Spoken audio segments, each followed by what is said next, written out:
My name is Busayo and I just thought I should introduce myself as your host on Broken Road podcast. We'll try and make it a weekly podcast, and the foundation for Broken Road is based on Isaiah chapter 61 verse 1, which says that he has sent me to comfort the brokenhearted and to proclaim the captives will be released and prisoners will be freed. Our vision on Broken Road is to proclaim healing, freedom, and liberation from abuse. Hello everyone, and welcome to another episode of Broken Road. Broken Road is our space where we proclaim healing, freedom, and liberation from abuse. My name is Busayo, your host. Thank you for joining me again today. So today on Broken Road, we are going to be focusing on gratitude, on Thanksgiving. As I mentioned last month, every first Saturday of the month is going to be dedicated to Thanksgiving. Thanksgiving itself, as we said last month, if you haven't listened to it, please listen to the first episode that we had in the month of February. Thanksgiving is actually therapeutic in nature. So for today, we're going to be thankful for the strength that sustains, the strength that has sustained us on our journey. A lot of us are still on there. Some of us have been through it and we're healed right now. We're finding healing. Some of us might even know people around us, our close family members who are in abusive relationships or in abusive work environments or even an abusive religious setting.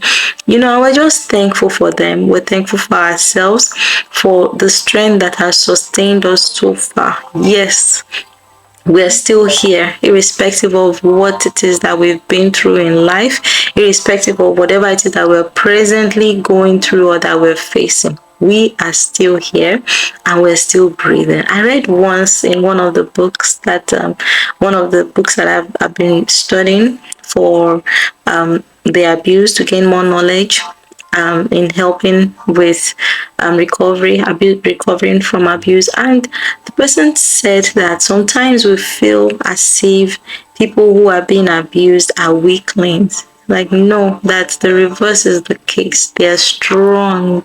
Because for you to go through what you've been through and you're still standing, it demands a lot of strength, tremendous strength.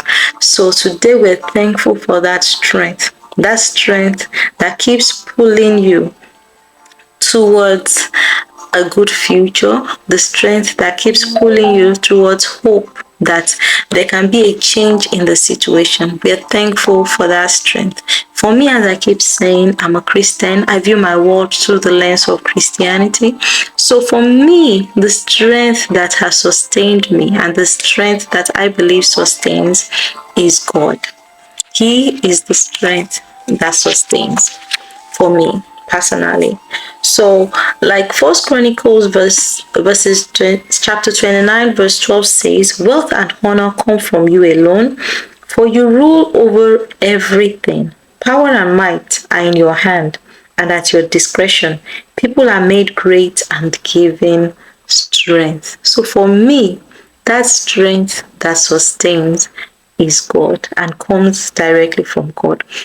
Because when you think about it, it's almost not humanly possible to go through all those things and still be here. So even when we don't even believe in God, I still believe that there's someone who sustains us, or there is something that is beyond us that sustains us. And for me, I find that person in God. So to wrap up today, I'm going to be reading from Psalm 18. I found that Psalm very, very comforting. Very comforting. So if you want, you can read along with me, or you can, take your time and read Psalm 18 if you're a Christian. Even if you're not a Christian, just, and you feel inclined towards it, you'll find some comfort. I did. I found comfort in that psalm. So Psalm 18 verse 1 reads from verse 1. I love you, Lord. You are my strength. The Lord is my rock, my fortress, and my savior. My God is my rock, in whom I find protection. He is my shield, the power that saves me, and my place of safety. I called on the Lord who is worthy of praise, and he saved me from my enemies. The ropes of death entangled me. Floods of destruction swept over me. The grave wrapped its ropes around me. Death laid a trap in my path. But in my distress, I cried out to the Lord. Yes, I prayed to my God for help. He heard me from his sanctuary.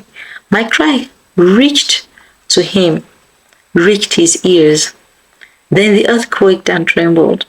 The foundations of the mountains shook. They quaked because of his anger. Smoke poured from his nostrils. Fierce flames leaped from his mouth. Glowing coals blazed forth from him. He opened the heavens and came down. Dark storm clouds were beneath his feet. Mounted on a mighty angelic being, he flew, soaring on the wings of the wind. He shrouded himself in darkness, veiling his approach with dark rain clouds. Thick clouds shielded the brightness around him and rained down hail and burning coals. The Lord thundered from heaven. The voice of the Most High resounded amid the hail and burning coals. He shot his arrows and scattered his enemies. Great bolts of lightning flashed, and they were confused. Then at your command, O Lord, at the blast of your breath, the bottom of the sea could be seen, and the foundations of the earth were laid bare. He reached down from heaven and rescued me. He drew me out of deep waters.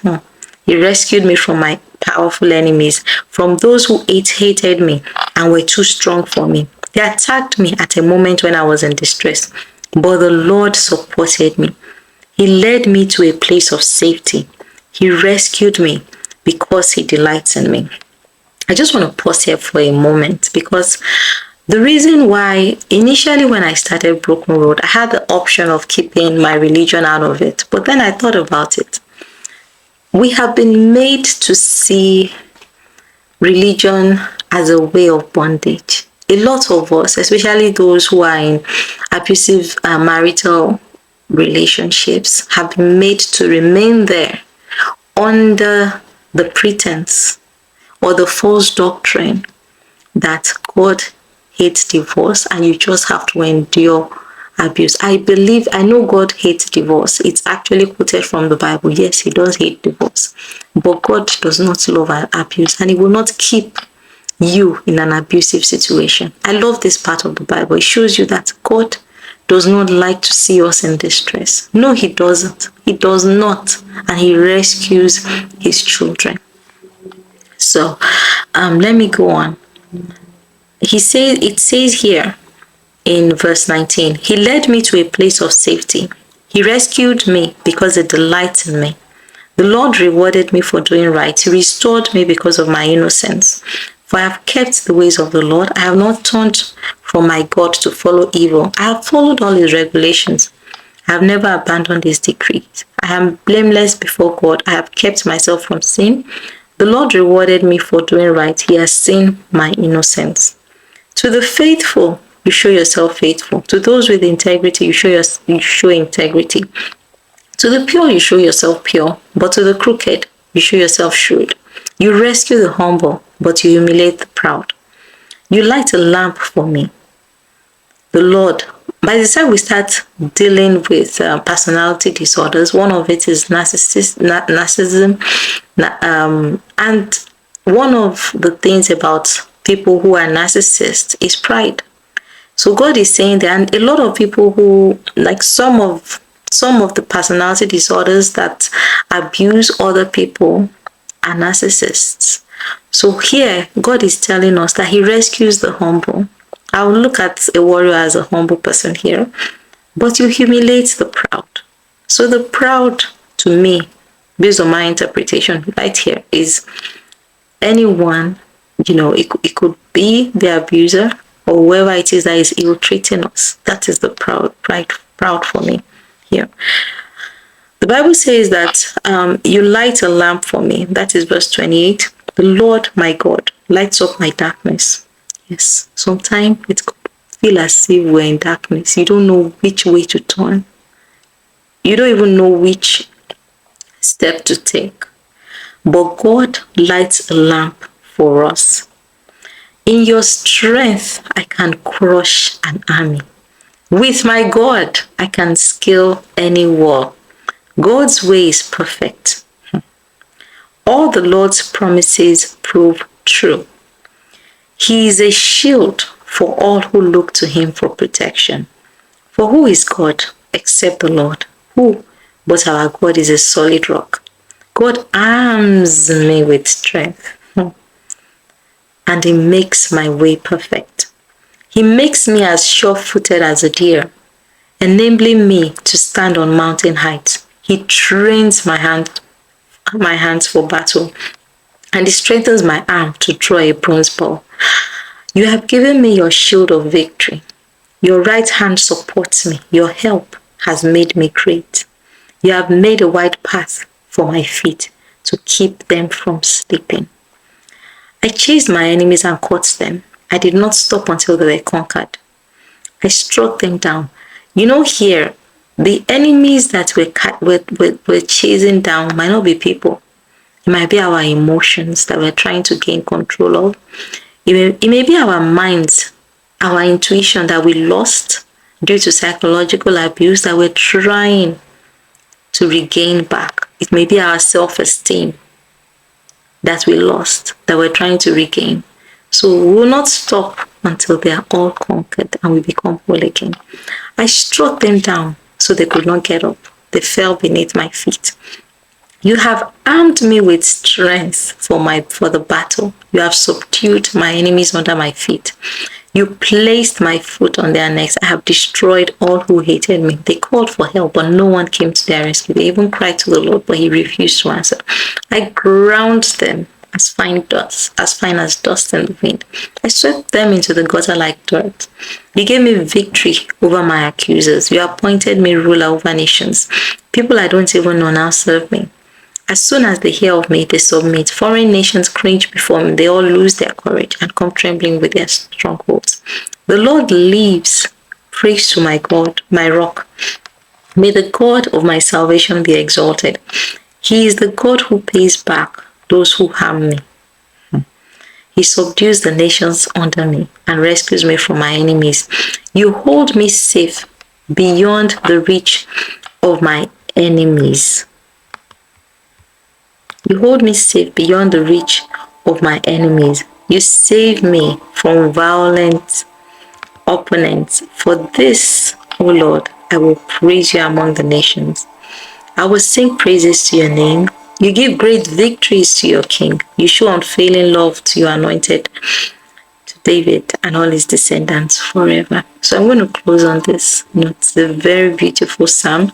You can read it anytime you feel discouraged and see the dramatic way that God saved his children. So rest assured, our God does not like to see us in distress. Oh, my God doesn't like to see me in distress. He's not happy when I'm being abused. No, he isn't. Contrary to religious doctrines, God hates abuse. So I'll be closing on that note and hope to catch everyone next week. Have a blessed week.